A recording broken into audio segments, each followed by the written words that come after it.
All right, let's journey to a universe just a couple of doors down from our own. You know, the one where the moon landing was catered by Taco Bell. And Elvis ended up as the Secretary of Agriculture. In this wonderfully weird reality, the story of David Koresh didn't end in Waco. Oh no.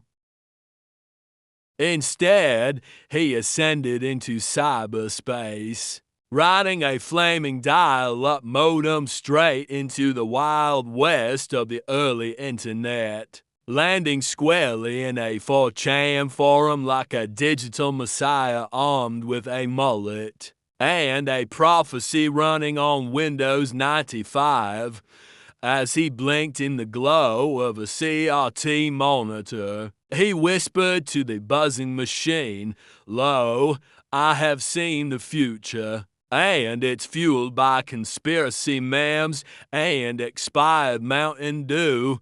And right then, his sacred keyboard crusade began. But first, he needed a disguise. The feds would surely be looking for a long-haired cult leader from Texas posting from an AOL CD-ROM. So, he did what any self-respecting visionary would do. He chose a new name. He became Q. Not because it sounded mysterious or powerful. No, it was much simpler than that. It was because the username Profitoffelastum 1993 was already taken from his holy swivel chair throne. Koresh began delivering his prophecies to the confused dwellers of internet forums. His messages were profound, world-altering revelations like, trust the plan, also trust the haircut, my bangs are holy, and the deep state. They operate out of the basement of a Sizzler in Omaha. He dropped cryptic jams like JFK Jr. is alive, and he's starting a Christian rock band with Elvis, and then he'd post something like, decode this, a number 7, a frog emoji, a fire emoji, the number 13. If you know, you know. If you don't, just pretend you do. His followers would nod solemnly at their screens, while secretly opening another browser tab to Google what the frog emoji was supposed to mean. Soon, thousands flocked to his cryptic posts, absolutely convinced that Q stood for question everything. They had no idea it actually stood for quit asking me to explain. I'm making this up as I go.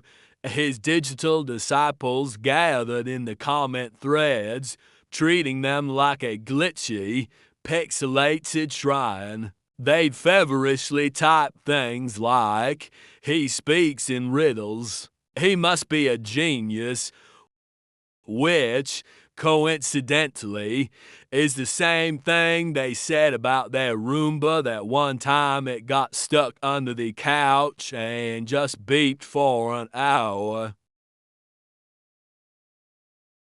When a brave soul finally asked what the ultimate goal of Q was, he proclaimed with divine authority, when the time is right, all will be revealed. Then he wandered off to microwave a burrito and completely forgot what he was talking about. Of course, his followers misinterpreted this profound silence as a sign.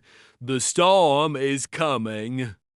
They declared, prepare yourselves. Something big is on the horizon. Something biblical or possibly Tex-Mex related. Meanwhile, back in Washington, intelligence agencies were watching this whole thing unfold in a state of sheer, unadulterated horror. They tried their best to decode his messages.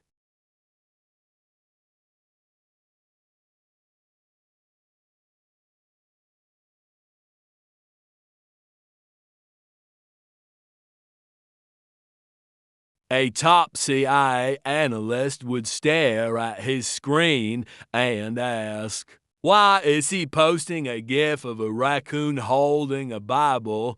An FBI agent across the table would just shrug.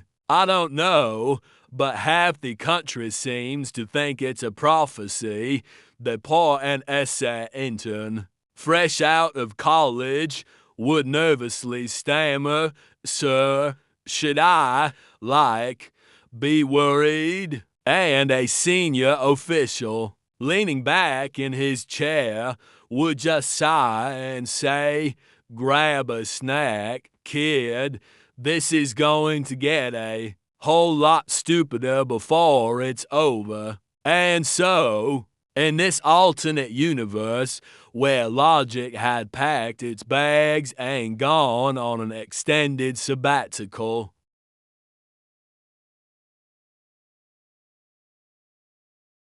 David Koresh didn't turn to dust in the pages of history. He became Q, the keyboard cult leader of the digital age,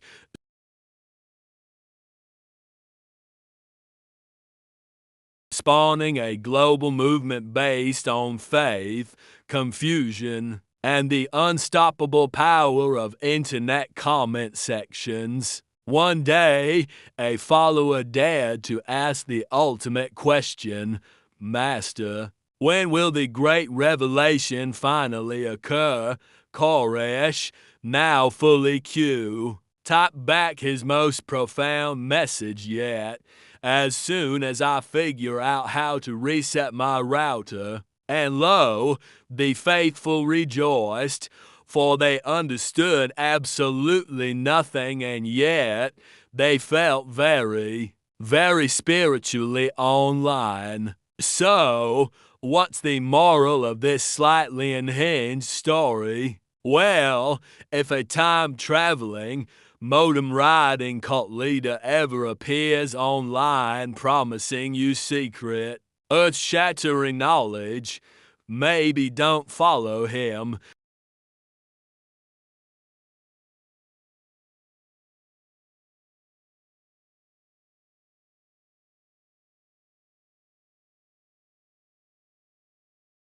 Don't try to decode his emojis. Definitely don't join his Telegram channel, and for the love of all that is sane, maybe just go outside and touch some grass, because sometimes the greatest conspiracy of all is simply a guy with a Wi-Fi connection and way too much free time.